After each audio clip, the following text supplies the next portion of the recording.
একটা অদ্ভুত ঘৃণ্য ব্যবহার এবং কথাবার্তা। অবশ্য এটা প্রথম নয়, বহুবারই এই ধরনের কথাবার্তা আমরা শুনি বিভিন্ন ভারতীয় জনতা পার্টির নেতার মুখ থেকে। এবারে যিনি বলেছেন তিনিও অনেক ধরনের আবোল তাবোল কথা বলেন।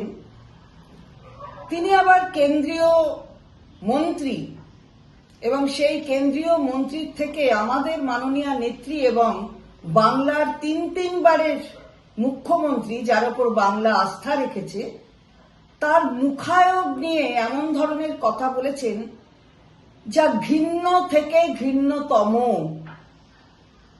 আমরা তীব্র প্রতিবাদ করি এর বিরুদ্ধে।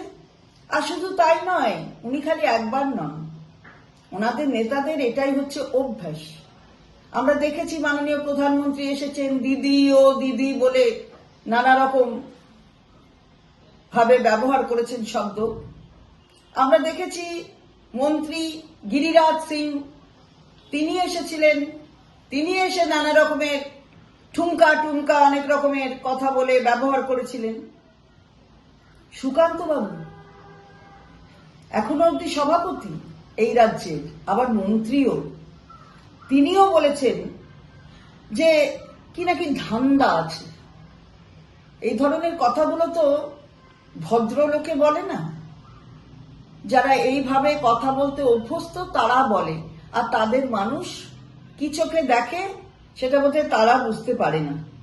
আমরা দেখেছি যে নানা ধরনের নারী বিরোধী এবং মমতা বন্দ্যোপাধ্যায় আমাদের দলের নেত্রীকে আক্রমণ করে, যিনি এখন ভারতবর্ষের সংসদে গেছেন, আগে হাইকোর্টে ছিলেন, সেই অভিজিৎ গঙ্গোপাধ্যায়কেও আমরা দেখেছি অনেক কথা বলতে।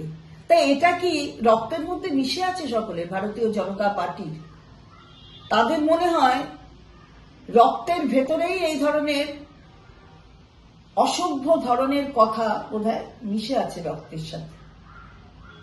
আমরা সকলকে সম্মান করি, আমরা কখন কাউকে অসম্মান করি না, আমরা সম্মান করতেই অভ্যস্ত এবং সেটাই আমাদের দলের শিক্ষা।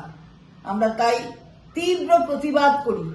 যে ধরনের কথা ব্যবহার করেছে, এই ধরনের কথা বাংলার মানুষ কখনো তাকে মেনে নেয় না এবং উচিত জবাব হয়ে যাবে গণতন্ত্রের মাধ্যমে।